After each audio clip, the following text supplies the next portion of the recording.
The night.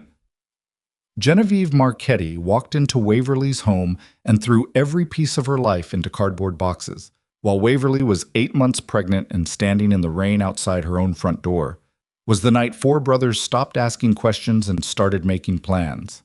Not loud plans. Not the kind that get announced, the quiet kind. The kind that don't stop.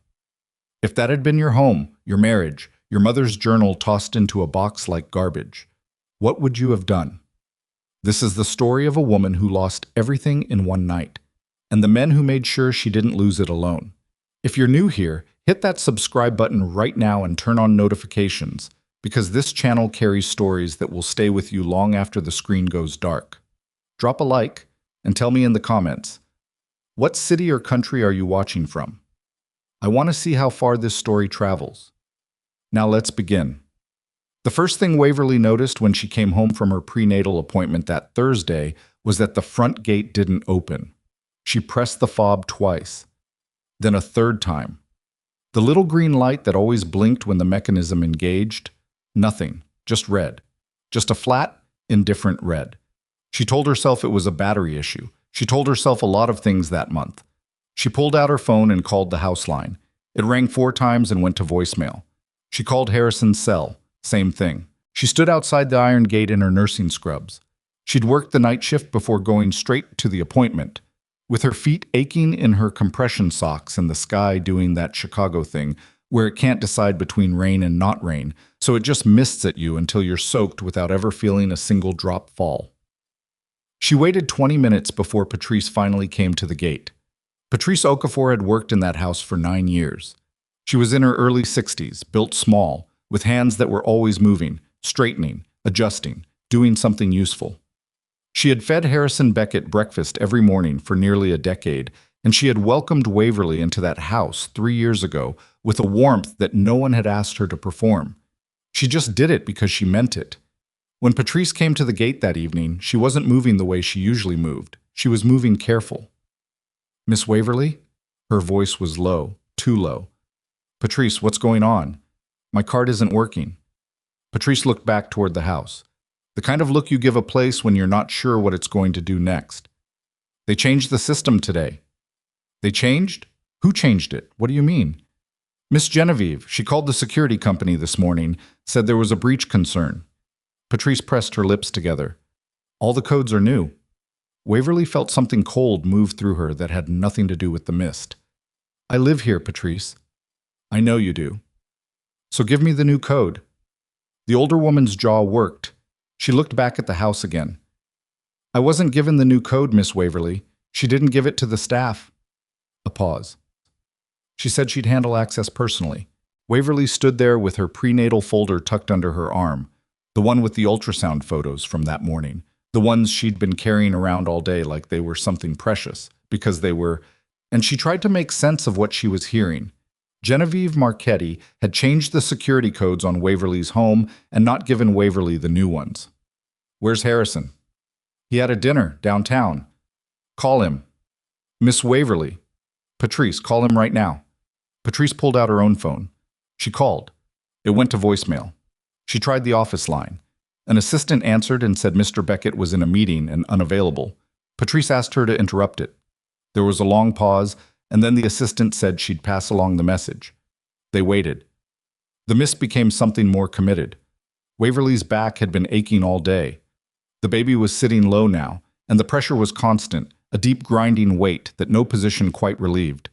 She shifted her weight from foot to foot and pressed one hand against the small of her back and looked at the house she'd lived in for 3 years through iron bars like a visitor. Her phone buzzed. "Harrison." "What's going on?" Not hello, not are you okay. Just that. "Harrison, I can't get into the house. Genevieve changed the security codes and I wasn't given the new one." A pause. "There was a security review. I'll have someone send you the new code." "You'll have someone—" She stopped. Restarted. "Harrison, I'm standing outside in the rain. I just came from a prenatal appointment. Can you come home?" "I'm in the middle of something. I'm 8 months pregnant." "Waverly, I'll have the code to you in an hour. Go sit in your car." The call ended. She stared at her phone for a moment. Then she looked at Patrice, who had heard enough of it through the thin evening air to understand. I'll bring you an umbrella, Patrice said quietly. Don't. Waverly's voice came out harder than she meant. Don't go back in there and ask her permission to bring me an umbrella. Patrice's eyes went bright. She blinked it back. Okay. I'm going to go sit in my car. But she didn't go sit in her car. She stood there for another minute looking at the house, looking at the warm light in the windows.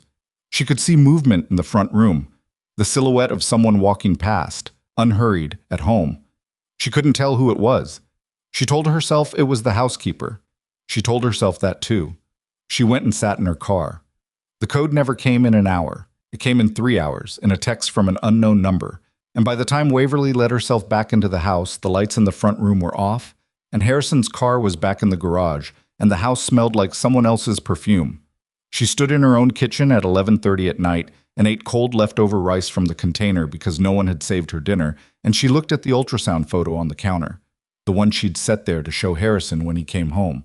And she thought about her mother. Her mother had kept a journal, a worn brown leather thing with a broken clasp that she'd carried everywhere for 20 years. After she died, Waverly had kept it in her nightstand because it was the closest she could get to a voice she still needed to hear. She hadn't finished reading it. She kept telling herself she'd read the last pages when she was ready, when she could handle whatever her mother had written at the end. She thought about it while she ate her cold rice. She thought, at least she still had that. She did not know yet that she was wrong. Waverly had been a nurse for 5 years, all of it on the night shift at Mercy General on the South Side. And if that experience had given her anything, it was a high tolerance for things going wrong. She had watched people deteriorate over long nights. She had learned to read the subtle shift from stable to something else, the small signs that most people missed because they weren't looking for them. She had not been looking for them in her own marriage. That was the part that would sting longest. Not that it happened, but that she had been so determined not to see it that she had missed the whole long slide. Genevieve Marquetti had come into Harrison's world as his attorney 3 years ago, arriving right around the same time Waverly and Harrison got married. She was elegant in the way that takes real effort to maintain, always composed, always precisely dressed, always saying exactly the right thing in exactly the right tone. Waverly had shaken her hand at a charity event, found her polished and slightly cold, and thought nothing more of it. That was her first mistake, not the last. Over the following months, Genevieve became a fixture. In meetings Waverly wasn't invited to. At dinners Waverly wasn't told about until after. Her name appeared in Harrison's calendar with a frequency that Waverly noticed and cataloged, and then deliberately set aside because cataloging it meant something she didn't want it to mean. Harrison had changed too, but gradually enough that Waverly kept attributing it to stress. His business was complicated. She understood that only in the broadest strokes. Legitimate real estate on the surface, something else entirely underneath, something she'd known about in the abstract since before they married and had made a deliberate choice not to examine closely. She was not proud of that choice in retrospect, but she had made it, and now she lived inside it. He pulled away by degrees. Later nights, shorter conversations, a physical distance in their shared bed that started as inches and became something you could measure differently. He stopped asking about her shifts. She stopped telling him about them.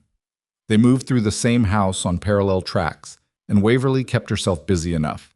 Extra shifts, the pregnancy, the 1,000 small routines of a life. That she could usually get to the end of a day without sitting still long enough to feel how bad it had gotten. The pregnancy had felt like a turning point. She'd wanted to believe that. She'd been 6 weeks along when she finally tested, and she'd sat in the bathroom of the hospital on her break, holding the stick and feeling something complicated bloom in her chest. Fear and hope and grief and love all tangled up together in a way she couldn't separate. She had decided to tell Harrison that evening. She'd planned what she would say. She'd thought about his face when she told him. She'd been trying to imagine the version of his face she'd fallen in love with, the one that didn't come out much anymore, the one that used to look at her like she was something worth protecting. She'd come home with dinner from the Italian place they both liked and found Genevieve at her kitchen table. Not in a meeting room, not in a formal setting. At her kitchen table, with her shoes off, a glass of Harrison's good wine in her hand, going over documents spread between them like it was her workspace and always had been. Waverly had stood in the doorway with the takeout bags and not said anything for a moment. Harrison looked up. Something moved across his face. Not guilt, exactly, Or if it was guilt, it was so deeply buried under habit that it barely registered. "Waverly, you're home early." "I'm home on time," she said. "I'm always home at this time. We're finishing up a contract review." He said it like an explanation, like she'd asked for one. Genevieve looked up from the documents with a smile that arrived precisely and went precisely. "Mrs. Beckett." Not warm, not cold, just perfectly calibrated. "Miss Marquetti." Waverly set the takeout bags on the counter. "I didn't know you were coming tonight." "It came up last minute," Harrison said. Waverly put the food in the refrigerator. She went upstairs. She did not tell him about the pregnancy that night. She told herself she was waiting for the right moment. What she was actually doing was waiting for him to deserve it. The right moment didn't come for another 3 weeks, and by that time Waverly had found the invitation. It was in the inside pocket of a blazer she'd pulled from the dry cleaning pile, Harrison's blazer, which she'd picked up from the cleaner as she always did, because that was one of the 30 small domestic tasks she performed without being asked or thanked. She'd been hanging it in his closet when the envelope slipped out. It was a formal invitation to a private gala at the Whitmore Hotel. Harrison's name was on it, and below his name, in that same clean engraved font, and guest. And below that, handwritten in pen, Genevieve. Waverly stood in the closet for a long time. She turned the invitation over. The event had been 2 weekends ago. A Saturday night when Harrison had told her he had an overseas call that would run most of the evening and asked her not to wait up. She remembered that night specifically because she'd worked a double and come home exhausted and eaten toast for dinner and fallen asleep reading her mother's journal. She remembered it because of the toast. Strange, the things that stick. She put the invitation back in the blazer pocket. She went downstairs and made herself coffee and sat at the kitchen table in the spot where Genevieve had been sitting with her shoes off, and she thought about what she was going to do. She thought about leaving. She thought about it concretely, not just as a concept. Where she'd go, what she'd take, how she'd manage. Her brothers were in Chicago. They'd take her in without a single question asked. She had her nursing license, her savings, her car. She could be out in a day. But there was the baby. That changed the arithmetic. That changed everything, actually. If she left now, she'd be doing it alone. Pregnant, alone, without having said a word. And Harrison would never know that he'd had a child on the way when he chose a hotel gala with Genevieve over a marriage worth keeping. She wanted him to know, not to hurt him. She told herself it wasn't to hurt him. But she wanted him to have to sit with it, to understand what he was choosing and what he was letting go. She decided to tell him that night. He came home at 9. He looked tired in the way powerful men always look tired. Like the exhaustion is meant to be impressive, proof of the weight they carry. He poured himself a drink and sat at the island and started going through his phone. "I need to tell you something," Waverly said. He looked up. "I'm pregnant." Harrison Beckett went very still. Not the stillness of joy. Not the stillness of shock giving way to something good. It was a different kind of stillness. The kind that comes right before a calculation. "How far along?"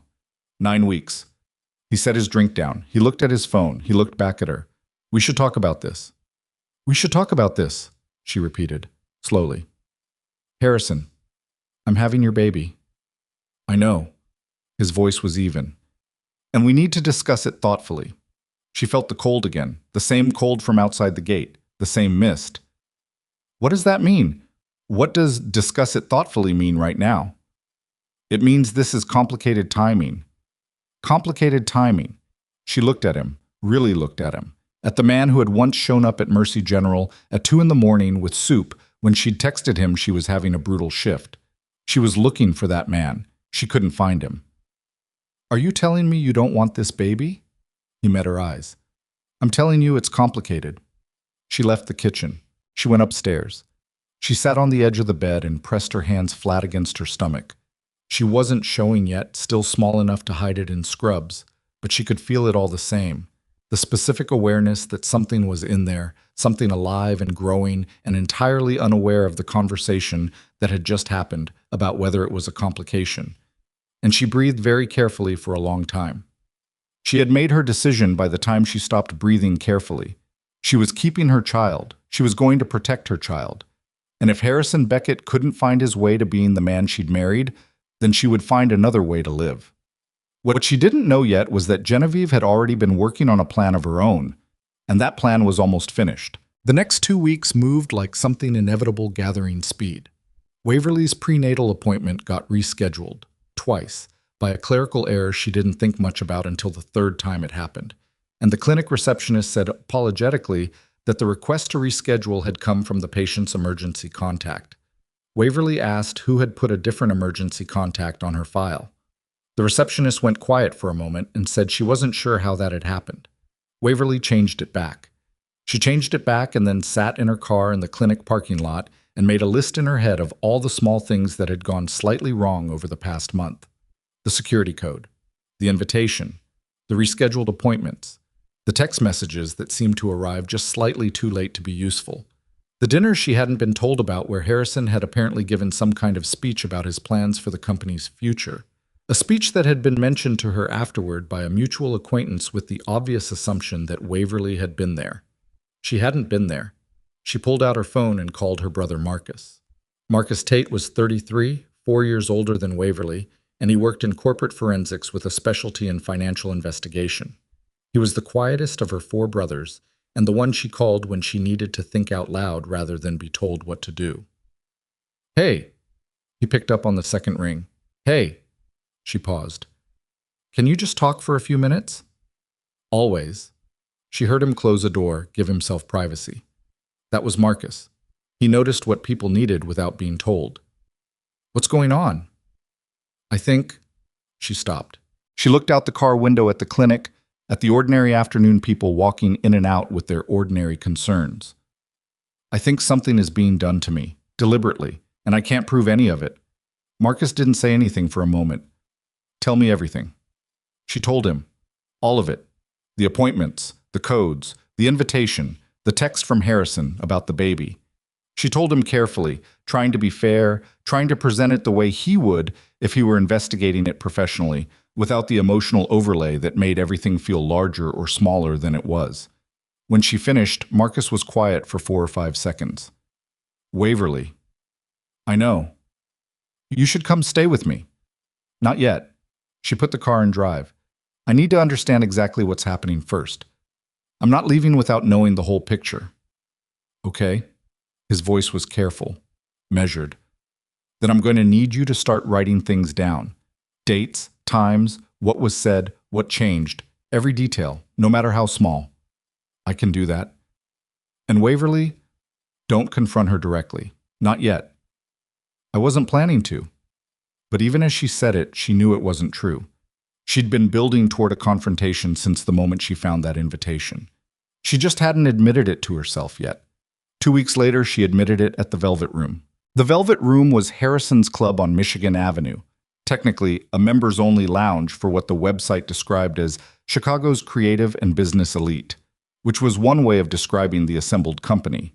Waverly had been there a handful of times, always as Harrison's wife, always made to feel subtly and precisely that she was a guest in a world she hadn't earned her way into. She hadn't been told about the event. She found out from Patrice, who'd been asked to send a floral arrangement and had made a quiet comment to Waverly about whether she needed a dress pressed for the Thursday evening. "What Thursday evening?" Waverly had asked. Patrice looked at the floor. "Mr. Beckett's anniversary celebration, for the club." "I wasn't told about it." Patrice didn't answer. She didn't need to. Waverly wore a dark green dress that still fit over the bump, barely, and she took a cab because she knew she'd need her hands free, and she walked into the Velvet Room at 8:30 and made her way through a crowd of people who all looked at her with the particular expression of people encountering a problem they hadn't been briefed on. She found Harrison at the far end of the room near the bar, and next to him, positioned with the casual ease of long habit, stood Genevieve Marquetti. She was wearing a dress that probably cost more than Waverly's monthly rent had been before the marriage.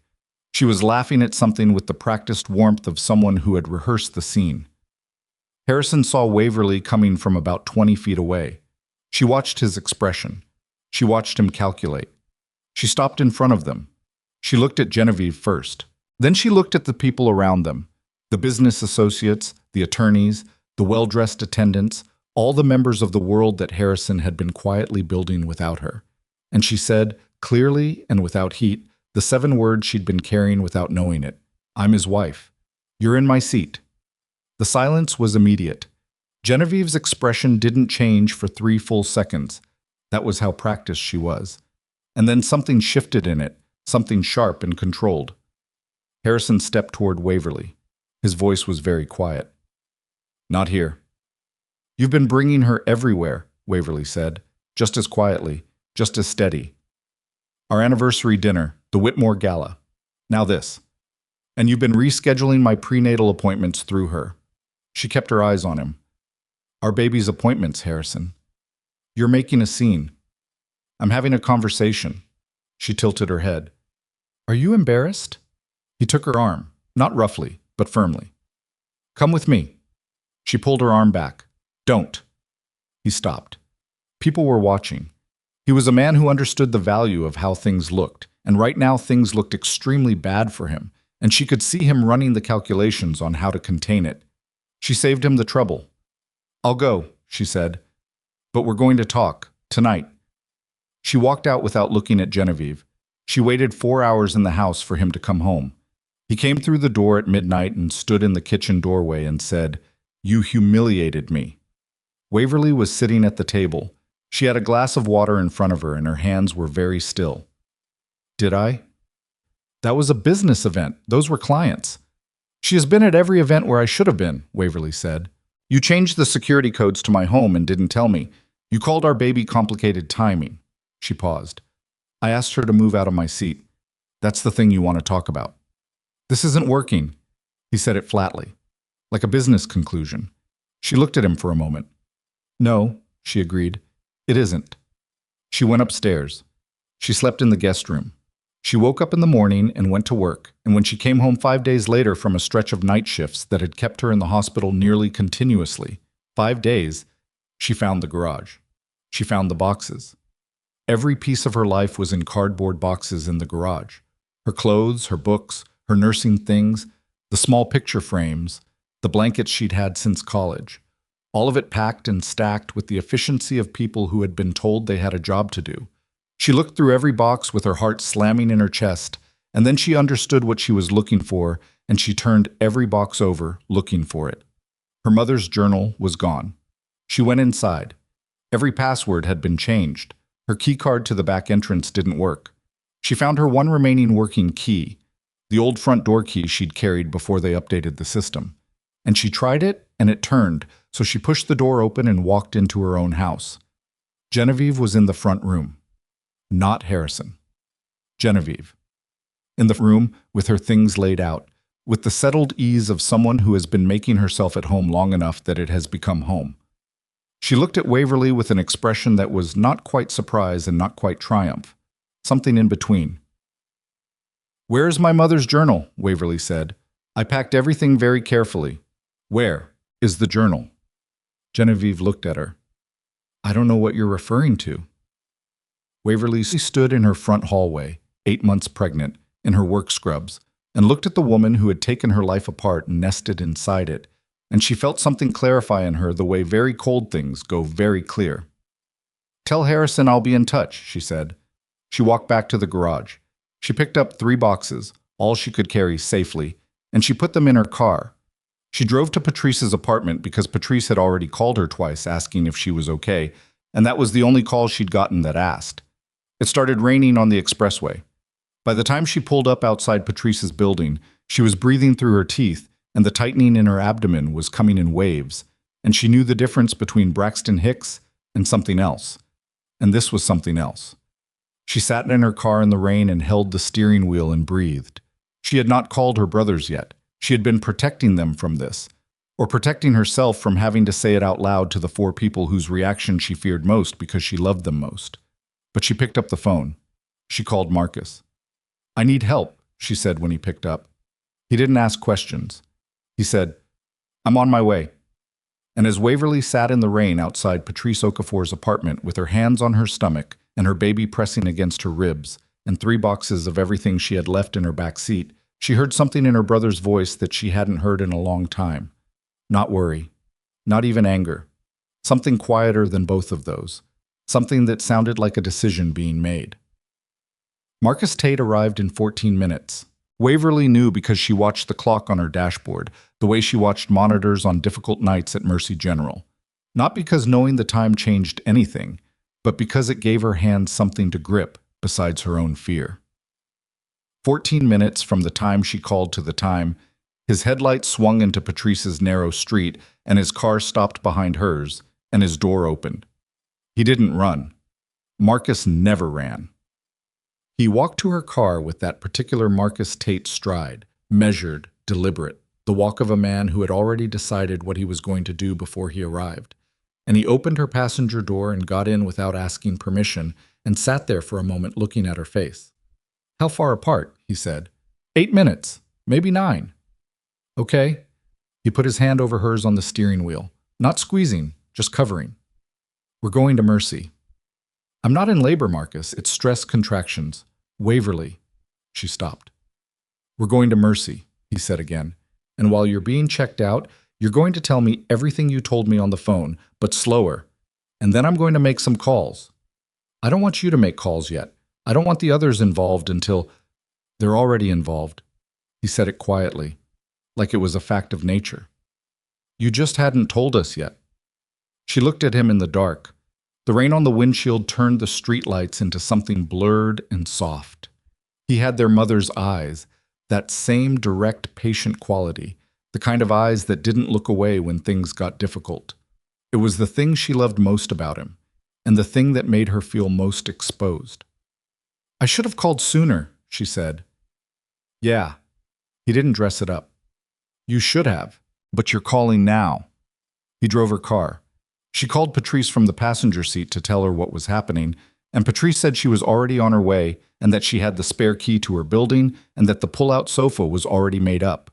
Waverly listened to this, the completely unglamorous, completely practical warmth of a woman making up a pull-out sofa at midnight for a person who'd been thrown out of her own house, and felt something in her throat tighten in a way the contractions hadn't managed. Mercy General admitted her at 12:47. The on-call OB was Dr. Shauna Cruz, who Waverly had worked with for 2 years on the night shift, and who examined her with a brisk competence that Waverly found steadying. Stress contractions, as Waverly had said. Cervix closed. Baby's heartbeat strong and even. They monitored her for 2 hours anyway, and Marcus sat in the chair beside the bed for all of it without being asked to leave and without saying very much, just being a physical presence in the room, solid and unhurried.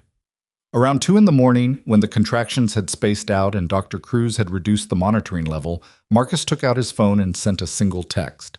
Waverly watched him do it. She knew what it was. She didn't stop him.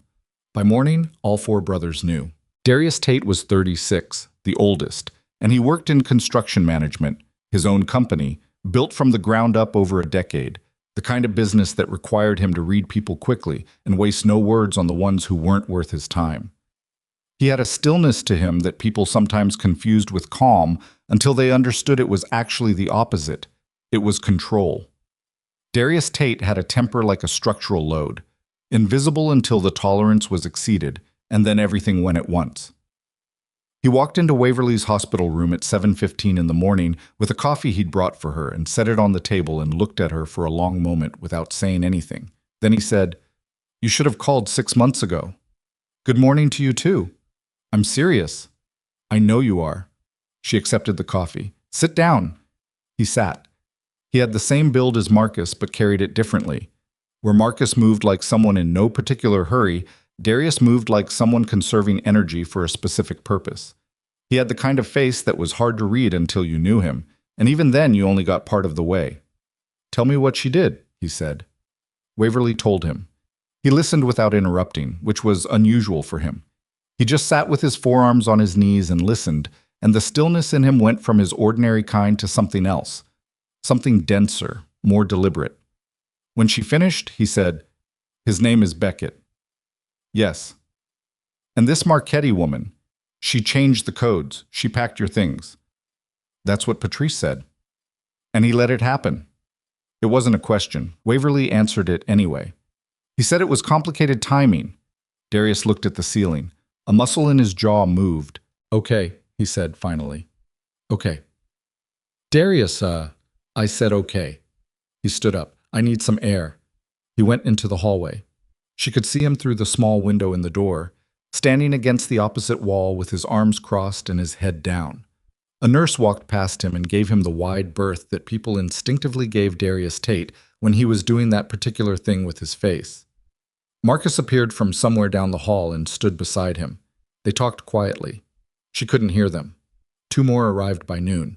Elijah Tate was 29, the youngest of the brothers, only a few months older than Waverly, and he was the one she'd always had to work hardest to read. He worked in tech, cybersecurity, specifically, the kind of work that required him to spend long periods of deep focus in a world that moved faster than most people's ability to track it. He was compact and quick-moving and had a way of already knowing the answer to a question before he finished asking it that drove people crazy. He walked in and hugged her immediately, which none of the others had done, and held on longer than was strictly necessary, and then stepped back and looked at her with an expression she hadn't expected from him. Grief. Clean, specific grief. Not for her exactly, or not only for her, for something that should have been prevented, for time that had already passed. "I want her email," he said. "Elijah, not to do anything with it right now. I want it." The 4th brother, Caleb, arrived an hour later still wearing paint-spattered work clothes because he'd come directly from a job site. He was a muralist, which of the brothers' occupations had always seemed the most unlikely, and turned out to be the most accurate expression of who he actually was. Someone who made large things visible that other people hadn't noticed were there. He was 31, built like Darius but louder in every way.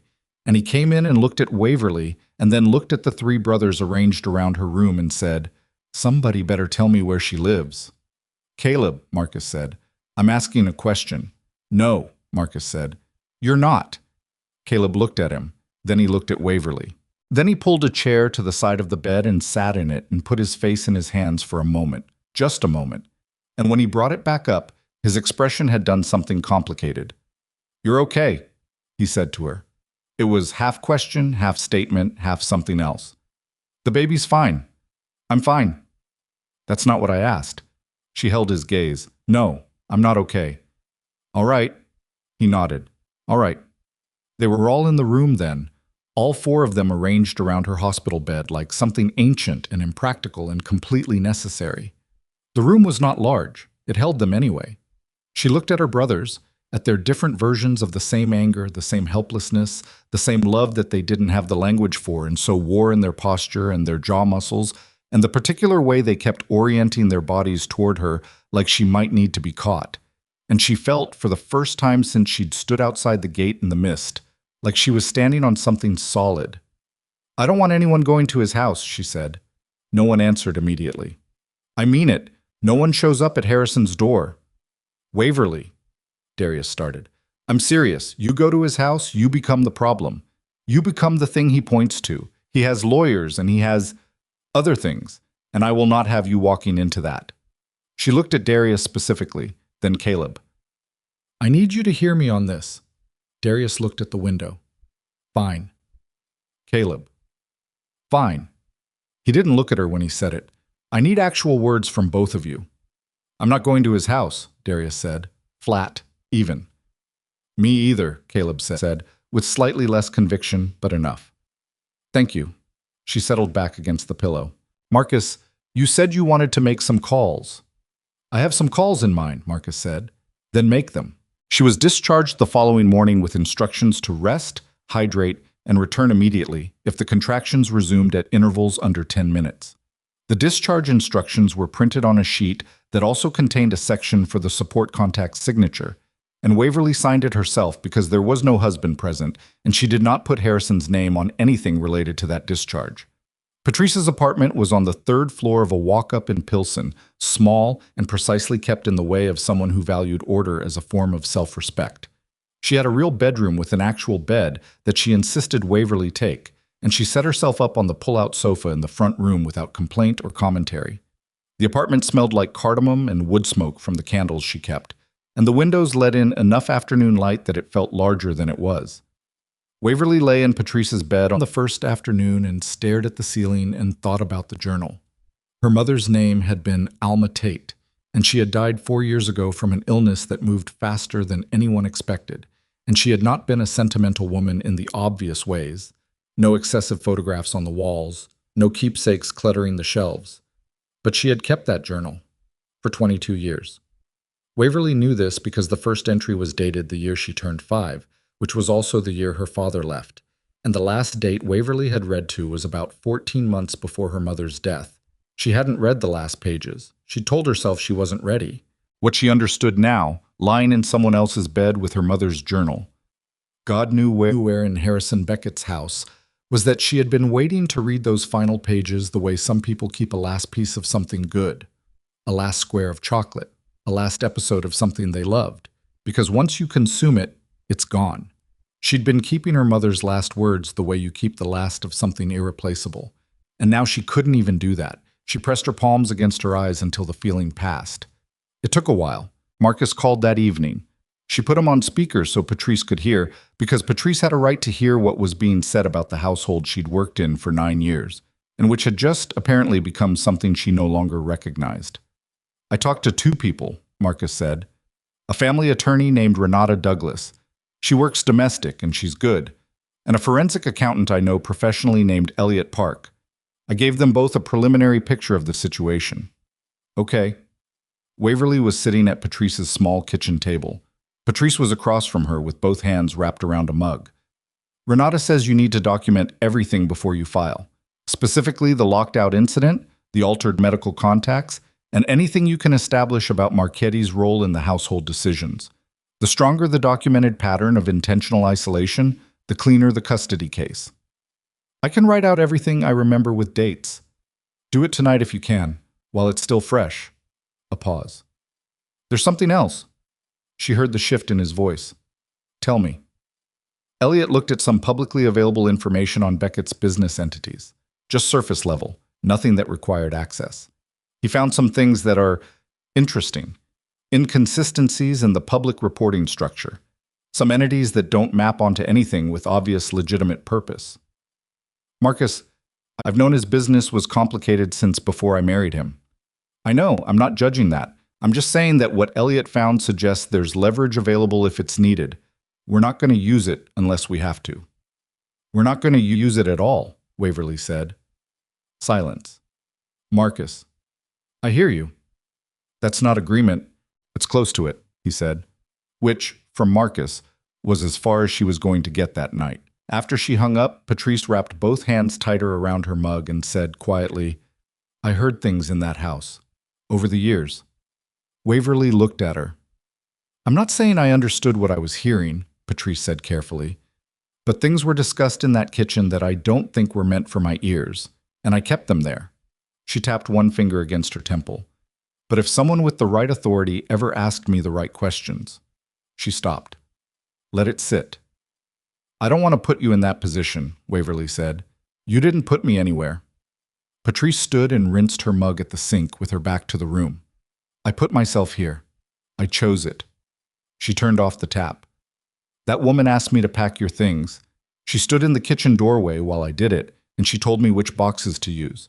She told me to make sure everything was closed properly. She turned around. She was enjoying it. Waverly was quiet. I packed your mother's journal with your nightstand things, Patrice said. I put it in the box myself. I watched her take that box specifically, said she'd handle it. Something went cold and specific in Waverly's chest. She took it deliberately. Patrice met her eyes. That's what it looked like to me. The call from Harrison came on the 3rd day. Waverly was at the kitchen table with the documentation Renata Douglas had asked her to prepare. Dates, times, descriptions, everything in chronological order. And her phone lit up with his name, and she sat there for 2 rings deciding whether she was ready. Then she picked up. Where are you? His voice was not concerned, not exactly. It was the tone of someone who had misplaced an item and found the absence inconvenient. I'm safe, she said. The baby is fine. Waverly, I need to know where you are. Why? A pause. Because you're my wife. That's a complicated word coming from you right now. I know things have been... He stopped. She could hear him choosing. I know I've made mistakes. She packed my things, Harrison. Genevieve packed my things while I was at work, and she took my mother's journal. Silence. Tell me she didn't know what that was, Waverly said. Nothing. You can't tell me that. I didn't know she was going to... He stopped again. I didn't instruct her to touch your personal things. But you knew she was going to pack them. I thought, another stop. He was working very hard at something that didn't seem to be honesty exactly, but was adjacent to it. I thought it would be easier. Easier. She said the word carefully, the way you'd handle something you suspected was broken. Easier than what, Harrison? Talking to me? Telling me yourself? The situation had gotten complicated. Stop saying complicated. Her voice didn't rise. It dropped, actually, went quieter and more specific. That's our baby. That's my mother. None of that is a complication. He was quiet for a moment. I want to see you. I know you do. Waverly. Find my mother's journal, she said. That's the first thing. Find it and get it to me, and then we can talk about what comes next. She ended the call. Her hands were not shaking. She noticed that and filed it away. The journal arrived 2 days later, delivered by a man she'd never seen before in a car she didn't recognize, handed to Patrice at the front door in a padded envelope with no note. Waverly took it from Patrice and sat on the edge of the borrowed bed and turned it over in her hands, checking the clasp and the pages, half expecting something to be missing or damaged. Nothing was. It was exactly as she'd last held it. The broken clasp. The water stain on the back cover from a rainstorm years ago. Her mother's handwriting visible through the pages when she held it to the light. She sat there with it for a long time. Then she set it on the nightstand and looked at it. She was going to read the last pages. She'd decided. But not tonight. Tonight she picked up her phone and called Renata Douglas and said, I'm ready to start the filing process. Renata said, tell me what you want. And Waverly told her. 3 things, clearly and without dramatics. Custody, insurance, education. Nothing punitive. Nothing that would require a drawn-out court fight if he'd simply agree. That's very reasonable, Renata said carefully. In the tone of a lawyer who'd seen very few people in Waverly's position ask for very reasonable things. I know, Waverly said. I'm not interested in reasonable, actually. I'm interested in what's right for my child. Those happen to be the same things in this case. Renata was quiet for a moment. Do you want me to contact his legal team directly? Yes. And if he contests? Waverly looked at the journal on the nightstand. He won't. She wasn't certain of that, but she said it like she was. And the saying of it made something in her settle into a shape that felt like it might hold. 3 floors below, on the street outside Patrice's building, a car had been parked since early afternoon. Not conspicuous, not obviously watching, just there, idling occasionally, in the way of someone who has somewhere to be and hasn't gone yet. Elijah noticed it on his way in. He didn't say anything to Waverly. He took a photograph of the plates on his phone and went upstairs with the food he'd brought, and over dinner he was quiet in a way that was different from his ordinary quiet. Later that night, after Waverly was asleep, he sat in Patrice's front room with his laptop and ran the plates. The car was registered to a company, a holding entity with no obvious connection to anything. But Elijah worked in cybersecurity. He knew how to peel a holding entity back. It took him 40 minutes to get to the first shell company, 20 more to get to the second. And then he was looking at a name he recognized from something Marcus had mentioned, one of Harrison Beckett's outer orbit business entities, low profile, no public footprint. He called Marcus. He's watching her, Elijah said. Marcus didn't answer immediately. Elijah could hear him breathing. Not him specifically, Elijah clarified. Someone working for him, or adjacent to him. Does she know? No. Don't tell her tonight. Marcus's voice was controlled, careful, the voice he used when he was running the math on something with consequences. Tomorrow we sit down together and figure out what this means. It means he knows where she is. It means that, Marcus agreed. It also means we have a decision to make about how we handle it. Elijah looked at the window. Outside, the street had gone quiet, the car long gone now that the night was late enough to make sitting there obvious. But gone didn't mean finished. Gone just meant moved. Marcus, he said. Yeah. He's not going to just let her file. Marcus was quiet for a moment. No, he said. I don't think he is. Downstairs, somewhere in the city that Harrison Beckett thought he owned, a phone rang in a private office on the 14th floor of a building with no sign on the door. The woman who answered it was wearing the kind of composure that doesn't slip. Not from practice, but from the specific coldness of someone who has made a habit of solving other people's problems before those problems could become inconvenient. Genevieve Marquetti listened to what the man on the phone told her. She didn't respond right away. She turned the pen in her hand twice. "Find out who the attorney is," she said finally, "and find out which brothers have access to financial records." She hung up. She sat for a moment in the quiet office with the pen still in her hand, and she looked at the chair across from her desk, the one she'd mentally redesigned for someone else to sit in, the one she'd been moving toward for 3 careful years, and she considered the situation with the detached precision of someone who had come too far to let an inconvenience become a problem. Waverly Tate Beckett had a family, she had a lawyer, she had documentation. That needed to be addressed. Genevieve set the pen down. She picked up a different phone, the one without a registered number, and made a second call. By the time it connected, her expression had already moved past the problem and onto the solution, and the solution was already taking shape in the cool, competent space behind her eyes, where sentiment had never once been allowed to live. The morning Marcus told Waverly about the car, she didn't react the way he expected. She didn't cry. She didn't rage. She sat at Patrice's kitchen table with both hands flat on the surface and looked at the space between them for a long moment, and then she said, "How long?" Elijah tracked the registration last night. The entity links back to one of Beckett's outer holdings. "How long has the car been there, Marcus?" He looked at Elijah across the table. Elijah said, "We don't know. We only noticed it 2 days ago."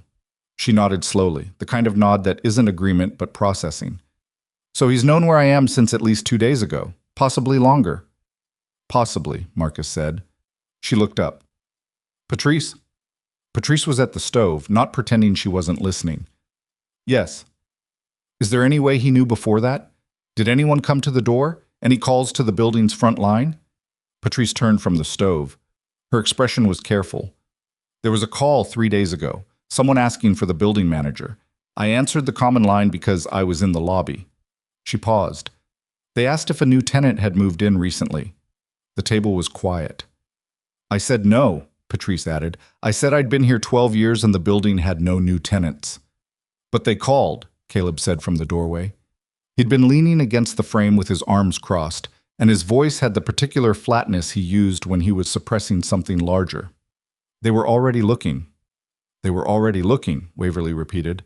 She pulled her hands off the table and pressed them together in her lap. "Renata needs to know about this."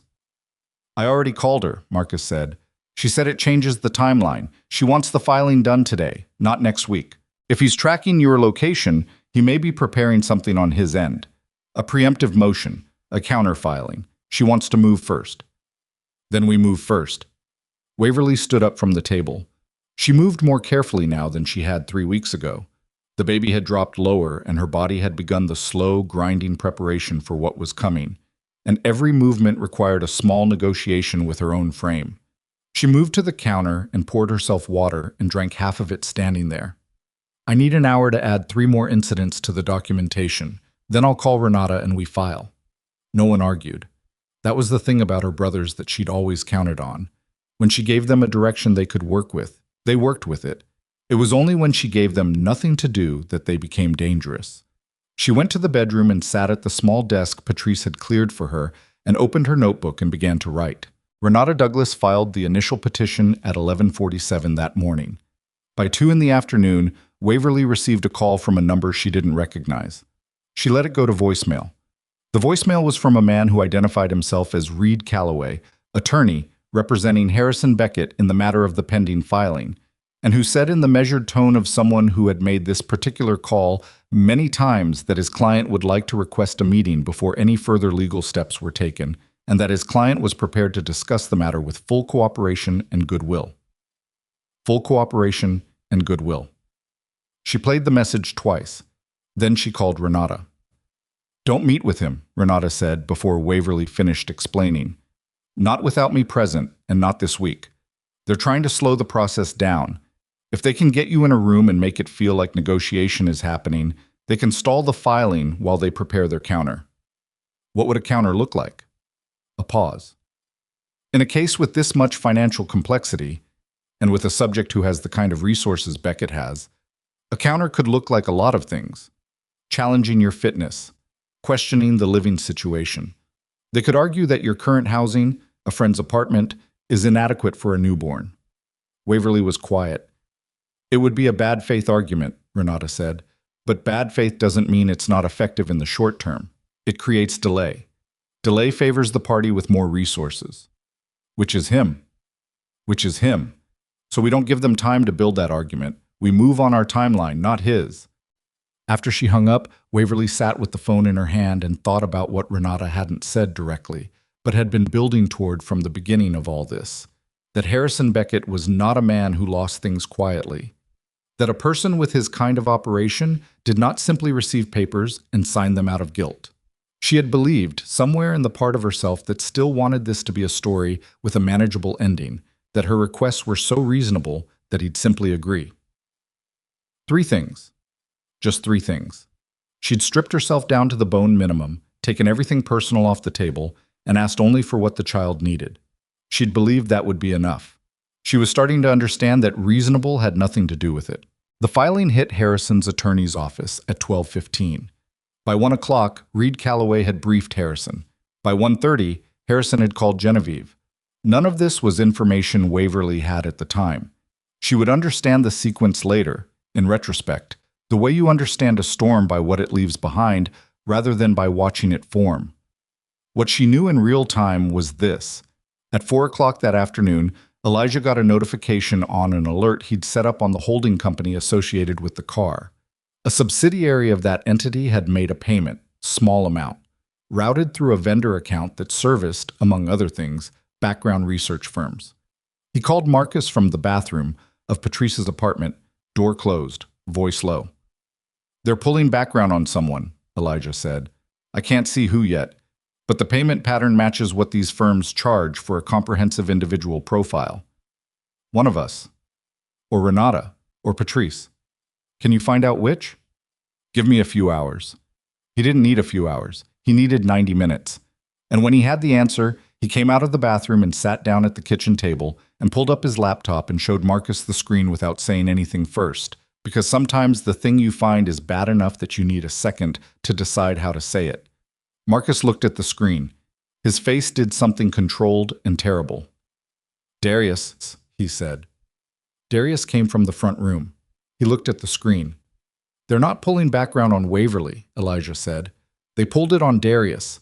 3 years of his company's financial records, his contracts, his permits, everything public, and a few things that shouldn't be." He paused. "And they submitted a query to the City Contractor Licensing Board this morning." The room got very still. Darius's construction company held 3 active city contracts. The licensing board had the authority to open an inquiry on any active contractor based on a complaint, even an anonymous one. An inquiry didn't mean findings, but it meant delay. It meant frozen payments on active contracts. It meant that while the inquiry was open, Darius couldn't bid new public work. It would not destroy his business, but it would hurt it, and it would hurt it at a specific moment designed to send a message to all 4 brothers at once. Stand down, or this gets worse. Darius read the screen. He read it twice. Then he stood up straight and put both hands in his pockets and looked at the ceiling of Patrice's small kitchen for a long moment. "He did this because of me," Darius said. Not a question. "He did this because of all of us," Marcus said. "We're the variable that changed. Before we got involved, he was managing this quietly. Now he's applying pressure." "Through me." Darius's jaw was working. "He went after my contracts." "To show you it can get worse," Elijah said. "It's a warning shot." Caleb was in the doorway again. He'd come in from the front room when the conversation changed register, the way he always tracked shifts in tone without being told there was one. He looked at Darius. "What do you want to do?" Darius didn't answer right away. He pulled one hand out of his pocket and pressed it flat on the table and looked at his own knuckles. He had contractor's hands, marked from years of work, a scar on the left index finger from a rebar incident he'd never fully explained. He looked at those hands for a moment. "I want to go to his house," he said. Quiet. Specific. "Darius," Marcus started. "I know." He cut him off without raising his voice. "I'm not going to, but I want to." "What are we going to do?" Caleb asked. Marcus turned to Elijah. Can you trace where the complaint originated? Who filed it with the board? The complaint will be anonymous in the official record, but the timing of the subsidiary payment and the board submission are less than 3 hours apart. I can build a paper trail that suggests coordination. How solid? Solid enough to present to someone with subpoena power. Not solid enough on its own. Marcus was quiet, running something through his mind. I have a contact at the City Inspector General's office. Not someone I've worked with directly. Someone a colleague used on an unrelated matter 2 years ago. If I can get in front of them informally, present what Elijah's found as a pattern of coordinated interference in a domestic legal filing. That's a reach, Darius said. It's a reach today. It's less of a reach if the inquiry at the licensing board turns out to be accompanied by similar inquiries into other things. Marcus looked around the table. Has anyone gotten anything unusual in the last 2 days? Anything that seemed like a coincidence but now feels like it might not be? Caleb said, after a moment. I got a call from a building manager I did a mural commission for 2 years ago. He said someone had contacted him asking whether the work had been completed on schedule and whether there were any disputes over payment. When was this? Yesterday morning. I thought it was a reference check. It wasn't a reference check, Elijah said. Nobody said anything for a moment. They're building a picture, Marcus said, of all of us. Something they can use to suggest that Waverly's support network is unstable or legally complicated. If they can show the brothers she's relying on have professional vulnerabilities, pending disputes, financial irregularities. We don't have any, Caleb said. They don't need real ones, Marcus said. They need enough questions that a family court judge looks at the broader situation and decides to delay pending investigation. To run out the clock, Darius said, until the baby comes. Until Waverly is postpartum and exhausted and the legal process has dragged long enough that settlement pressure builds. Marcus's voice was even. It was the evenness that cost him something. Waverly could always tell. The kind that meant there was a significant amount going on underneath that he was actively managing. He's not trying to win in court. He's trying to make the cost of fighting so high that she settles for less than she asked for. Darius looked at Marcus. Then we don't let him run the clock. No, Marcus said. We don't. They told Waverly that evening. She listened to all of it at the kitchen table, the background poll, the licensing board complaint, the calls to Caleb's former client, with the same flat-palmed stillness she'd started the morning with. Her face moved in small ways that the brothers who knew her best could read. A tightening around the eyes when she heard about Darius's contracts. A specific stillness when Marcus described the strategy of delay. Finished, she said, I'm sorry. Darius looked at her sharply. Don't. He went after your company because of me, Waverly. His voice was hard and immediate. Do not apologize for his behavior. Don't you dare. She closed her mouth. He did this, Darius said. Not you, not us. Him. He paused. And I've been in harder spots than a licensing inquiry. My company is solid. He picked the wrong target if he thought that was going to make me back down. He wasn't trying to make you back down, Marcus said. He was trying to make Waverly tell you to. Everyone looked at Marcus. He knows she'll feel responsible, Marcus said. He knows she'll try to protect you by pulling back. It's not about your company, Darius. It's about her believing she's putting you in danger by letting you help. The table was quiet. Waverly looked at Marcus for a long moment. You're right, she said. That's exactly what I want to do. I know. So tell me why I shouldn't. Because if you pull back, he wins. And your child grows up with a father who gets what he wants by applying pressure to people who love her mother. Marcus's voice was not hard. It was careful and specific in the way of a man saying the thing he'd been building to for a while. You're not protecting us by letting him win this. You're teaching your daughter that the people who love you can be used as leverage. The room held that for a moment. Patrice, from somewhere behind Waverly, said quietly, Smart man, your brother. Waverly put her hands over her face. Not crying. She didn't cry at the table. She cried later, alone, in the borrowed bedroom with the door closed. At the table, she just needed a moment to not let anyone see her face while she decided something. Then she dropped her hands. Okay, she said. What do we do? Marcus calls his contact at the Inspector General's office tomorrow morning, Elijah said. I document the paper trail and compile it tonight. You call Renata and tell her about the pressure campaign so she can flag it in the filing. And Darius, he looked at his oldest brother, Darius does nothing about his contracts except document the inquiry and let his attorney respond normally. And Caleb asked. Caleb doesn't call back the building manager, Elijah said. No engagement. Nothing that can be framed as a counter-narrative. Caleb didn't like it. They could all see that he didn't like it, but he nodded. One more thing, Elijah said. He had been keeping something back. Waverly could tell. He'd had a specific stillness about him since before the conversation started, the kind that meant he was holding information he hadn't decided how to deliver yet. I want to tell you all something, and I want to be clear about what it is and what it isn't.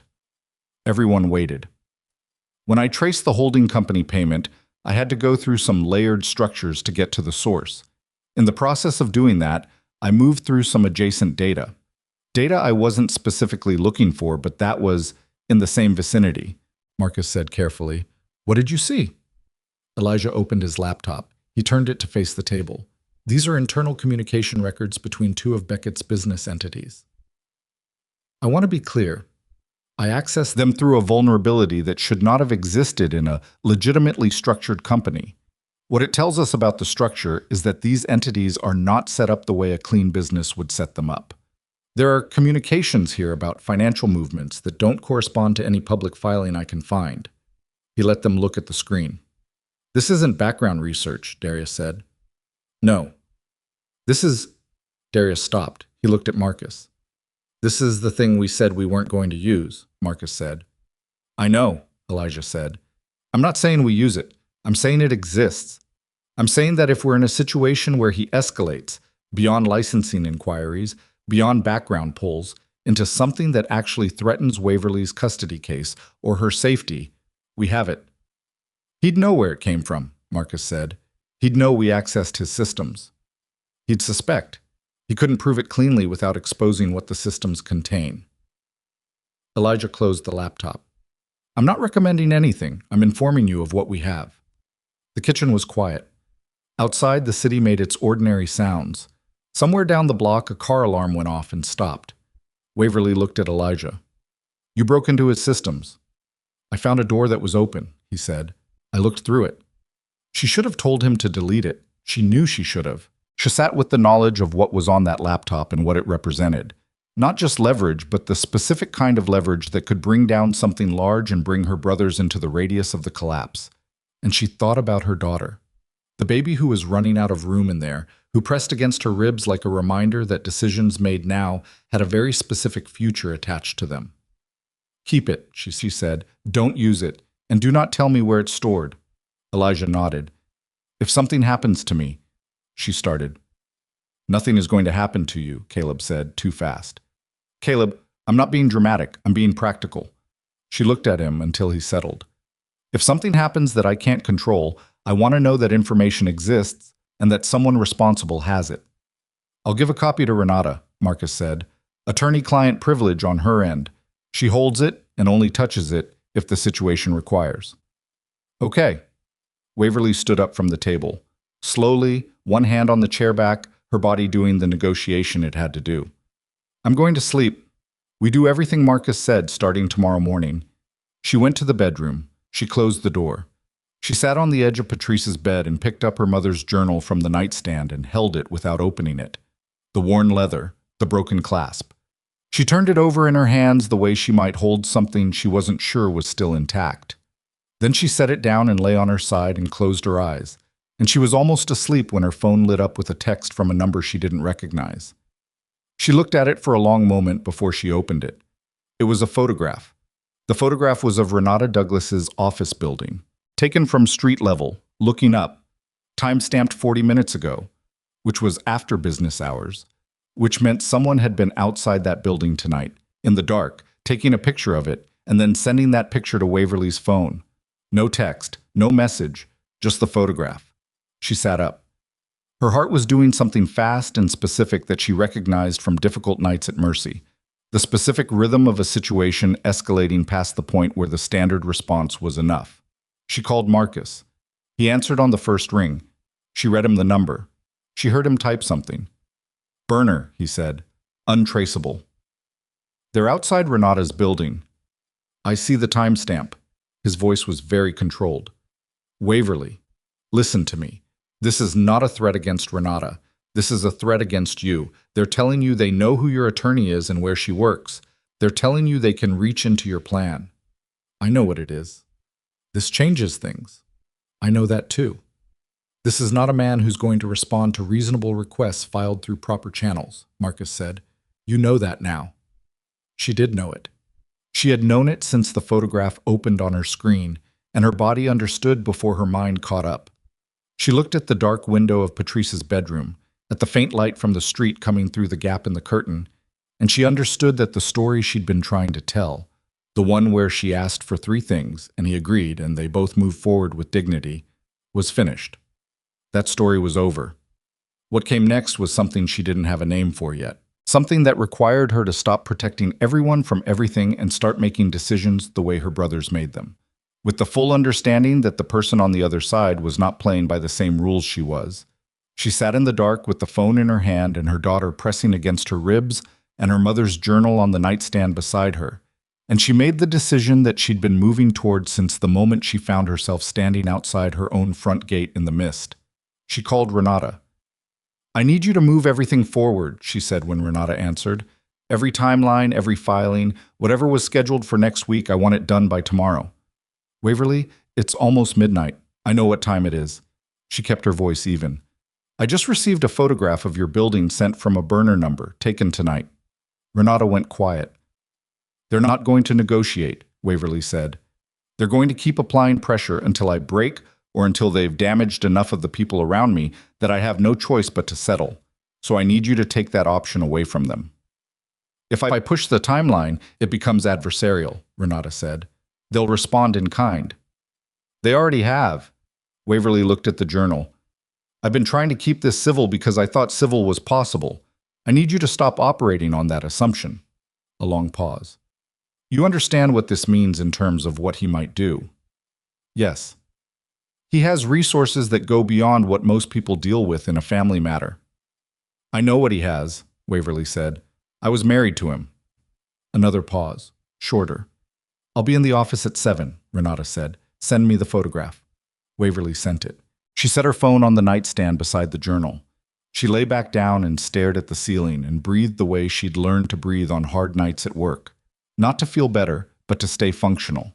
To stay in the room. To keep the hand steady and the mind moving and not let the size of something become a reason to stop. Outside, the street was quiet.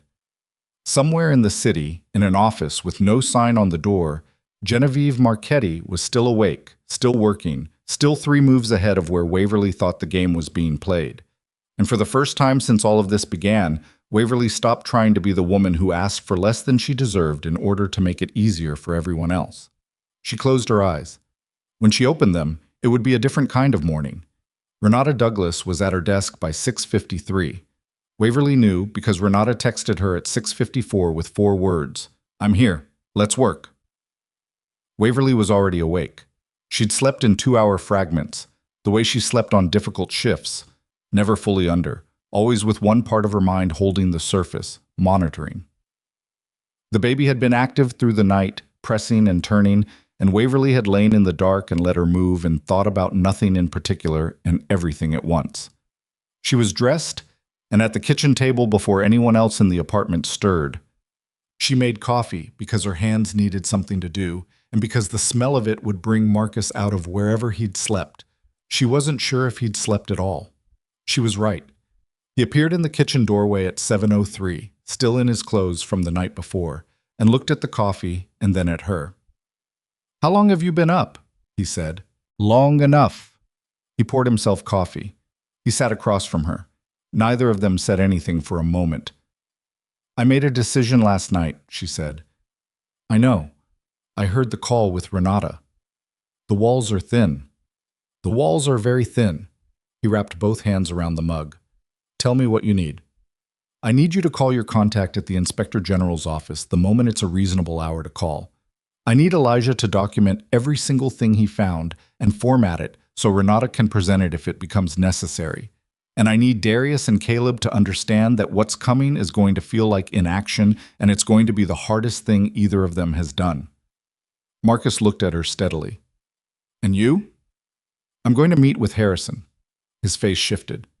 Not the way he wants, she said before he could respond. On my terms. With Renata present. In a public place. I'm going to give him one face-to-face opportunity to look at what he's been doing and decide if that's who he wants to be. Because if I don't give him that and this goes to open litigation, he will spend money I don't have and time my daughter doesn't have, and at the end of it, she still won't have what she needs. And if he doesn't take it, then Renata files everything we have, and Elijah's documentation goes to your contact and we let the process do what it does. Marcus looked at his coffee. He sent someone to photograph Renata's building at midnight. I know. That's not a man who's planning to sit down for a reasonable conversation. I know that too. She looked at him. But I need to be able to tell my daughter that I gave him the chance, that I didn't skip it, that the failure was his, not mine. Marcus was quiet for a long time. The apartment settled around them in its morning way, water through pipes somewhere, Patrice's alarm going off and being silenced quickly. Okay, he said finally. Okay. I'm going to be outside the building. I expected that. All four of us. She almost argued. She let it go. Okay. Renata drafted the meeting request before 8 o'clock and sent it through official channels to Reed Calloway's office. The request specified terms. Neutral location, both attorneys present, no recording, morning hours only. It specified also that the meeting was a one-time offer contingent on the withdrawal of any and all inquiries filed with city or county licensing boards in the past 72 hours. Calloway called Renata at 8:47. Renata called Waverly at 8:50. He'll meet, Renata said. Tomorrow morning, 10 o'clock. He wants the location to be the Meridian Club on Wacker. No. Waverly didn't hesitate. That's his ground. Somewhere neutral, a hotel lobby. The Langham has a sitting area off the main floor. I'll counter. The counter was accepted within 20 minutes, which told Waverly something, that he wanted the meeting more than he was willing to show, that whatever his attorneys had advised, Harrison himself had decided this was worth doing. She filed that away. She didn't know yet what it meant, but it meant something. The licensing board inquiry against Darius's company was quietly withdrawn by end of business that day. No explanation given. Darius found out from his attorney, who called to say the matter had been resolved administratively, which was lawyer language for someone made a phone call. Darius relayed this to the group in Patrice's kitchen with his arms crossed and the specific expression of a man who is not relieved so much as recalibrating. He withdrew it, Caleb said. Why? Good faith gesture, Marcus said. He wants the meeting to happen. He's showing he can de-escalate. Or he's showing he can escalate again if the meeting doesn't go the way he wants, Darius said. Both things can be true, Waverly said. The morning of the meeting. Waverly woke at 5 and lay still for 20 minutes, and then got up and stood in the bathroom and looked at herself in the mirror for longer than she usually allowed. She was 32 weeks now, or close enough. Her body had taken on the specific geometry of late pregnancy, a fullness and weight to every movement that she'd stopped fighting and started working with. She looked tired. She'd looked tired for weeks, the kind of tired that sleep didn't fully fix because it wasn't just physical. But her eyes were clear. She'd always had clear eyes even when everything else was a mess, and she found that now and held on to it. She wore a gray dress. Simple, fitted enough to be unambiguous about her condition. She wore her mother's small gold earrings because her mother had worn them to every important thing in her life, and it was the closest Waverly could get to having her in the room. Renata met her outside the Langham at 9:45. She was a compact woman in her mid-50s with close-cropped silver hair and the kind of face that had learned to be unreadable without becoming cold. She looked at Waverly and said, "How are you feeling?" "Clear," Waverly said. "Good. Keep that." Renata fell into step beside her. "He's already inside. Calloway texted me. They arrived early." "Of course they did. Don't read into it." "I'm not reading into it. I'm noting it." They went in. The sitting area off the Langham's main lobby was arranged in clusters of low furniture, deep chairs, small tables, the kind of space designed to feel private without actually being private.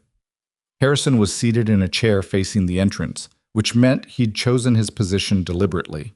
He stood when he saw her, and that surprised her. Not the gesture itself, but the speed of it, the immediacy, like a reflex he couldn't suppress.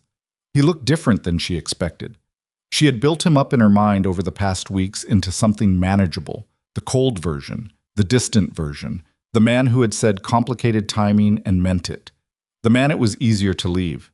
He looked older, not dramatically, not in a way that anyone else might notice, but she'd shared a bed with this man, and she knew the geography of his face, and there was something in it that hadn't been there before, something that had the texture of a certain kind of sleeplessness. Reed Calloway stood beside him, tall, silver-haired, the kind of attorney who wore competence like a second suit. He nodded to Renata. Renata nodded back with the specific courtesy of two professionals who have opposed each other before and arrived at a working respect. They sat. For a moment, nobody spoke. It was the silence of people figuring out who was going to set the tone, and Waverly let it sit because she was not in a hurry, and hurry was what he was counting on. Harrison said, "You look—" "Harrison." She stopped him, not unkind, just specific. "Not like that." He closed his mouth. "We're here because I want to resolve 3 things," she said. "You know what they are. Renata has provided them in writing. I'm not going to negotiate on them. They're already the minimum. What I want from this meeting is to understand whether you've decided those 3 things are reasonable, and if not, I want to hear your specific objection to each one so we can address it and move forward." Calloway said, "Mrs. Beckett—" "Ms. Tate," she said. "I've gone back to Tate." A flicker in Harrison's expression, fast and gone. "Ms. Tate," Calloway said, "my client's position is that the requests are not unreasonable in principle, but the current legal framework of the filing creates some complications in terms of—" "Mr. Calloway," Renata said pleasantly, "we both know that the filing's framework isn't the issue. The issue is that your client would prefer terms that give him more structural influence over the child's daily arrangements. We're not here to litigate that today. We're here to establish whether the foundational 3 points are agreed." Calloway looked at Harrison. Harrison looked at Waverly. "I want to say something," he said. "To her. Not to Renata, not to Calloway. To her specifically." "This isn't a personal conversation," Renata started. "Let him," Waverly said. Renata sat back slightly. Harrison leaned forward with his elbows on his knees in a posture she'd seen him use at his own kitchen table on ordinary mornings, and the familiarity of it was specifically painful in a way she hadn't prepared for. "I didn't know she sent the photograph." Waverly looked at him. "Of your attorney's building. I didn't instruct that. I didn't know about it until Calloway told me this morning." "Your people did it." "Someone in my—" "Yes. Someone who thought they were helping." His jaw moved. "I found out this morning and I'm telling you now." "Okay." She kept her voice level. "And the licensing board complaint against my brother's company?" He looked at his hands. "That was Calloway's recommendation, as a pressure measure," she said. He didn't deny it. "Harrison." She waited until he met her eyes. "You went after my brother's livelihood, to pressure me, to make me feel like I was hurting my family by fighting for my child." "I know." "Say that again." He looked at her. "I know what I did." "Do you understand what it means that you did it? Not what it looks like legally, what it means." He was quiet for a moment. In that moment, she saw something she hadn't expected to see and wasn't sure she trusted. Something that looked like a man sitting with the specific weight of his own behavior and not trying to move out from under it. "Yes," he said. "Then sign the 3 things." Calloway started to speak. Harrison held up one hand and Calloway stopped. Harrison looked at Renata. "Draft the agreement on the 3 points. I'll sign today." The silence that followed had a specific quality, not relief exactly, more like the moment after a bone is set. The damage is still there, but the misalignment has been corrected, and now the work of healing can begin, and that work is going to be its own particular kind of pain. Renata was already writing. They were outside the Langham by 11:15. All 4 brothers were across the street. She hadn't seen them come, didn't know exactly when they'd positioned themselves, but they were there. Darius with his arms at his sides, Caleb next to him, Marcus and Elijah slightly apart. 4 men in ordinary clothes on an ordinary Chicago sidewalk who looked, to anyone paying attention, like they were simply waiting for something. She crossed to them. She didn't say anything for a moment, neither did they. Then Caleb said, "Well?" "He's signing." Darius let out a breath through his nose, a slow, controlled release. "All 3 things?" Marcus said. All three. Elijah nodded once, like a confirmation of something he'd been calculating. It's not over, she said, before any of them could exhale fully. This is one agreement. He's going to be her father for the rest of her life. And he has... I don't know yet who he's going to be. I don't know if what I saw in there is the beginning of something real or something that lasts until the papers are signed. We watch it, Marcus said. That's all we can do. We watch it, she agreed. Caleb put his arm around her shoulders. He was warm and large and smelled like turpentine from the job site he'd come from. And she leaned into him briefly and then straightened because her back was a constant low-grade announcement of exactly how much she was asking her body to carry. I want lunch, she said. Somewhere that isn't Patrice's apartment. Caleb said, There's a Dominican place on 18th. Not too far, Marcus said. She needs to rest after. I can speak for my own needs, Waverly said. You can, Marcus said, and you'll rest after. She didn't argue. The agreement was signed electronically at 2:17 that afternoon, with both attorneys on a video call and Harrison and Waverly each in separate locations. Renata watched the signature come through and then called Waverly and said, It's done. Waverly was lying on Patrice's bed when the call came in. She'd made it to the Dominican place and back, and then sat on the edge of the bed meaning to rest for 20 minutes, and instead her body had decided 20 minutes was a negotiating position, not a number. She'd slept for 3 hours. Thank you, she said to Renata. Don't thank me yet. This is the framework. The details of implementation take time, and his compliance is going to need to be monitored. I know. But yes, Renata said, and the professional casing slipped just slightly, just enough. It's a good outcome. After the call, Waverly lay looking at the ceiling again, at the water stain in the corner that had dried into a shape vaguely reminiscent of a hand, and she thought about what came next. What came next was not the end of anything. She understood that now in a way she hadn't fully understood at the start. She'd walked into this thinking that resolution was a destination, a point you arrived at and then stayed. What she understood now was that it was more like a direction, something you kept choosing every day against the gravity of easier choices. Her phone buzzed. Not Marcus. Not Renata. Harrison. She looked at the notification for a long moment. Then she opened the message.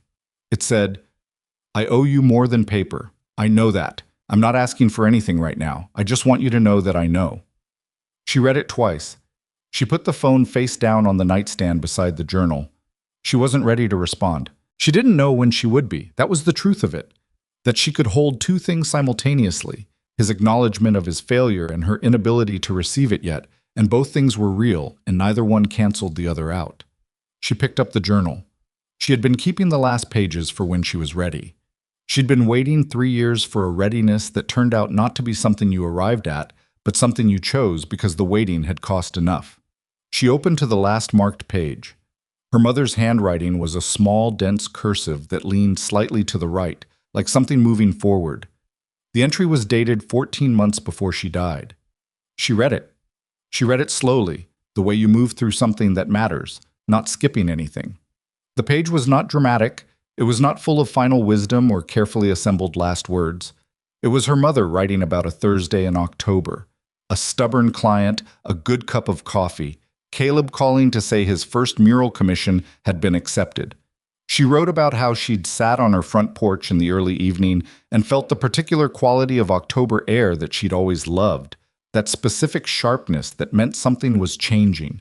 And then at the bottom of the page, in slightly larger letters, as though she'd wanted to be sure, the girls who survive the hardest things don't do it because they stop being afraid. They do it because they decide that afraid is not the same as stopped. Waverly sat with that for a long time. Then she turned to the next page, which she had never read, which she had been keeping. It was the last page. Her mother had written only 4 lines. She read them. She closed the journal.